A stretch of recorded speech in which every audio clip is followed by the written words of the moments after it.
What up, dudes? It's Gaz, and welcome back to the Warframe video.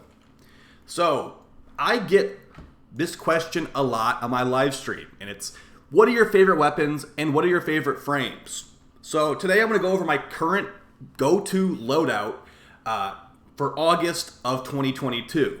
Keep in mind, like a week from today, we'll be getting the next dev stream from DE, where they're more than likely going to talk about the AOE nerf. So, we'll talk about that briefly in here, about what I'd probably change in my go-to loadout if they do nerf AoE, like, a lot. I'm guessing they're just going to nerf AoE weapons. I'm hoping they don't nerf abilities, too, or that might make the game a lot less fun. But yeah, we'll go over what I usually use today. This is mainly for people that are asking on Twitch and want to just, have all the builds in front of them. So, yeah, we'll go over that stuff today. And also, like, just showing some stuff that's pretty effective and good in 2022 August. So, appreciate all the support, and make sure you get the live stream channel if you have not checked it out for some reason. So, alright, so my go-to, stuff, I really like to play Garuda Prime a lot nowadays, and it's not just specifically one Garuda build. Now, this Breach Surge Garuda build I put together a couple weeks ago has been working really well, but at the same time, it's a 300 health build right here. So, when I want to be lazy, I put on the lazy max tank build on Garuda Prime, because Garuda Prime is my favorite frame, one of my favorite frames. It's like between her, Saren, and Nova, and then Sevagoth, who's my favorite. Also Nidus, too. So as you will see, I have 2 Umbra Forma on Garuda Prime, just to put a bunch of stuff on here. I could probably even upgrade this a little bit more. But yeah, the idea of this is the Gloom build right here. It's very, very lazy. Now, it technically will fall off, as health and armor is not a very powerful stat at high levels in this game. That's why the Shield Getting Evil Ghost build is technically better scaling. But yeah, you can just use this. I like to rock this. We've also got another Gloom build here with Bloodforge for Garuda for instantly reeling her weapon when you press the third ability button. Let's actually get some gameplay on the screen here before we go over the weapons. So yeah, I don't really use this Bloodforge build that much, but it is definitely effective. And I have some videos of it on the channel too. And then there's this one right here. This build right here, the Larval Blood Titan, is entirely focused on using the Mausolon Arcwing gun. So I'll quickly show you how that works. But the entire gist of that setup is we're using the Larva Helmet ability from Nidus to pull all the enemies that we grab into one area. And the interaction with this ability and the Mausolon Arcwing gun, it just does crazy damage. So I'm going to show you the build on that Mausolon really quick. This is also my favorite Arcwing gun that I basically have equipped all the time. So this is not a Profit Taker build. This is like an indoor missions build.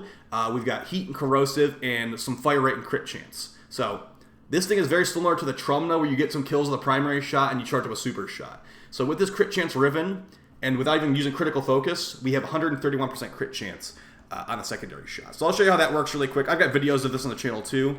We're going to briefly just go over all the other builds too that I usually use. But this is the main Arcwing gun I rock, so this is worth showing. So we call on the Arcwing gun. If you don't have access to this, you need to... The Mausolon comes from... You just build a Necromech, it's pre-built, and then you get the indoor mission call-down launcher from beating the Profit Taker, I think it is, for the first time. You can also buy them from the market after you've beaten the Profit Taker. So as you can see, it does not normally do that much damage. Still does a lot of damage, but when you pull them together, it does even more damage than it usually does. And there's the charge shot. That's my go-to Arcwing gun, but I mainly only use it on that Larva build, like I was just saying. So these are all just like Garuda builds I like to use. Anti-Corpus, this used to have... Okay, it still does have Nourish. So Nourish makes Garuda's 4th ability deal toxin damage. It usually deals slash damage, but for some reason Nourish counts certain abilities. Like, it works on certain abilities, but not on other abilities.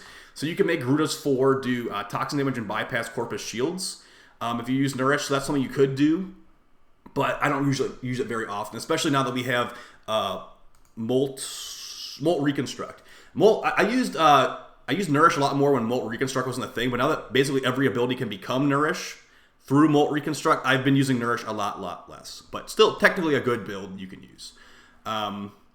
And the one that I already showed is the Breach Surge build that you actually see in the gameplay footage right here. It's a lot less chill because, yeah, you can permanently shield gate, which is good for scaling, but, you only have 300 health, so you have to really be paying a lot of attention. Alright, so that's it for the Garuda build. I've got videos on basically all these on the channel. Let's go over the primary now. Now, like I said, they are probably going to be nerfing AoE extremely hard soon, so I'll show you what I'm probably going to switch to if they do nerf AoE. But as it stands right now, Kuva Bramma, it's Old Faithful. Ever since it got added, it's been used a lot. And the build here is Viral Hunter Munitions. Basically good for bypassing Grenier armor with slash procs and killing general trash ads in general. This is a Toxin Kuva Bramma with a 59.2% roll, I think it is. I also have a Radiation Kuva Bramma I'll sometimes use, but it's a little bit hard to fit the Hunter Munitions build on, so I don't really run it as much. But I will still sometimes run it for the Corrosive Radiation combination. So the Riven's damage multi-shot. If you don't have a Riven for damage multi-shot, or like you have a different Riven, or you don't have a Riven at all, just put Vigilante Armaments in that slot. Yeah, the reason I like the Kuva Bramma over like the Tsar and like the Ogress, well, to be fair, I actually use the Ogress probably more than the Bramma because that's like the meta arbitration weapon. But the reason I like this over the Tsar is because this has no reload, really. Now, I technically could be running Bloodforge and use the Tsar and instantly reload it, but the Bramma is just so easy. There's certain situations where I won't run it, like when I don't want to charge the weapon up. But yeah, for the most part, like it's pretty good. Like that's one shot with no galvanized stacks. I got no problems with that. So yeah, that's the Bramma. If they nerf it, I'm probably gonna switch to. It depends how much they nerf AOE. Honestly, if they like go way too hard in on AOE nerfs, I have no idea. Like, I guess I'll just start using stuff like the Archiplasm more. But one of my current theories of what I'm going to be starting to rock after the AoE nerf is probably the Corinth Prime or some kind of like chaining beam up in like the Amprex, the Phantasma. I guess the Phantasma isn't really chained, but so the way I look at this is that this thing hits like a truck. It's got single target and multi-target with the grenade launcher. If they even nerf the AoE of the Corinth Prime grenade launcher, we're in trouble. But this thing is really good with Arcane Avenger because the base damage of this explosion grenade launcher is one of the highest base damage in the game, but it has no crit. As you can see right here, 4% base crit chance. Even if you try to mod for crit chance on this thing, you're not going to get that 4% very high. So we're going all in on crit damage, and we're actually using Avenger. So once we use Avenger, that 4% becomes, I think it's like 49%. So 50% chance to get a big damage hit from this grenade launcher. So if you can force it to crit, it can hit really hard. I have a video of this on the channel too if you want to check that out. I might link these all down below. So we have to get shot to proc Avenger. Let's see if we have Avenger even on right now. Okay, I do. So another problem with the Corinth Prime is you have to double tap it to blow it up, which can be kind of annoying. But yeah, if they don't nerf this AoE, I'll probably start using that a lot more. But if they do nerf that, it's probably like Amprex, Vermisplicer kind of stuff. And then my go-to secondary after all these years for like general gameplay is the Kuva Nukor. I have a heat roll on this one, but as you can see, I'm kind of a Kuva Nukor enthusiast. So I've got nearly every element 5 format out. So and 60%, so fit like pretty high, almost 60 on all of these. But I'm usually rocking the heat one just because it has like some nice heat weighting. I've got a punch through Riven, so I shoot one enemy and the enemy behind that gets shot as well, and then it chains and chains and chains. The other stats in this Riven are like totally useless. I don't care about the other stats in this Riven. It's all about that punch through. So if I got like a multi-shot punch through like fire rate Riven with like minus zoom, that would be better. I've also got a second Kuva Nukor Riven. This is for anti-corpus. To make the heat weighting even higher and just Bane of the Corpus to like melt the Corpus with heat procs, really. Because slash procs aren't very good against Corpus. Heat procs are pretty good, and toxin procs are like some of the best. So yeah, pretty standard stuff here. Viral heat. We got crit damage because, like I said, we run Avenger a lot of times, and I'm rocking this, and that will make it over 50% crit chance, and we got 10x multiplier. So lots and lots of big damage crits, and pretty good with Garuda's 4, which causes slash procs. Just good all around. It still chains through walls. It's still just a good weapon, guys. Now, Epitaph is what I usually use when I need like better CO procking, because Epitaph has built-in cold procs, which is a type of CC that works on Demolus and is not diminished by nullification bursts. So, yeah, cold procs are really good for endurance runs if you're doing single target missions. But at the same time, they also slow down the threat. If you're doing a single target mission with Void Cascade, Epitaph is sometimes actually bad because the cold procs slow down how long it takes the Thrax to turn into a ghost. So if they nerf AoE, I don't know if they'll nerf the Kuva Nukor again, but if they do, we'll have to figure something out. And as far as my main melee weapon, for the melee weapon, it's really a lot more flexible as whatever I have equipped at the time. But I'm usually, this thing is really getting its accolades, the Stropha. It's not a 10-inch Stropha, by the way. I just named it that to trick people. Normal Stropha, but as you can see, we have Umbra Forma on the Stropha. You could not fit this build on without an Umbra Forma, as far as I'm aware. So, Riven with critical damage, melee damage, attack speed minus Corpus. I still hit multi-million on Corpus anyway, so that negative doesn't really matter. And I technically could level this up a little bit more. But you do not need a rank 3 Corrupt Charge. You only need a rank 2 Corrupt Charge to get your multiplier, so that's what I usually rock. And we can just quickly show this on some enemies here. Initial combo build. There's also the old 12x build is nowhere near as good anymore since they removed Zenoric's Inner Might node. And I rock Madurai most of the time just because. I technically don't need to. I could run Vazarin or like Unairu, but I don't want to, if I like jump into a Void Angel fight, I don't want to have to I don't want to be forgetting. It's like, oh, I forgot to switch back. Now I do like no damage to the Void Angel. So it's more of a convenience thing just to have Madurai equipped all the time. I literally never even use Void Strike in missions. I always forget it exists. So it's kind of like what you can expect. Now, of course, I do have a Riven. We had Avenger proc there, but, pretty good. And of course, that works in an entire hallway of enemies. And it's very, very good for Acolytes if you build a Corrosive build like I do right here. So, yeah, that's basically it for the Stropha. Nothing too fancy there. I'm pushing the heavy attack button every time I attack with it, basically. And then as far as Companion, it depends what mission I'm doing. If it's a mission where I care about the resources, I will go with Count Kirby, my Smita Kavat. But most of the time, because Companion survivability is so bad in this game, I run the Panzer Volpaphyla.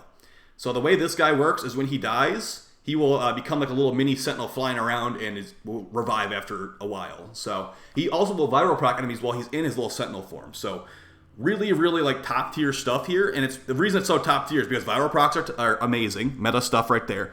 And like I said, companion survivability in this game is terrible. And this guy comes back from the dead. So it's kind of like a band-aid in that regard.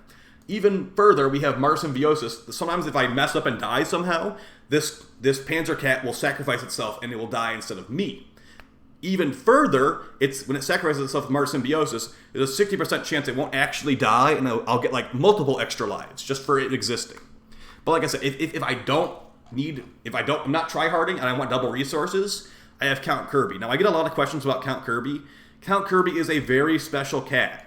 Count Kirby looks like a what are those things called? A Vaska Kavat, but it does not have the abilities of the Vaska Kavat. This is an actual Vaska Kavat right here.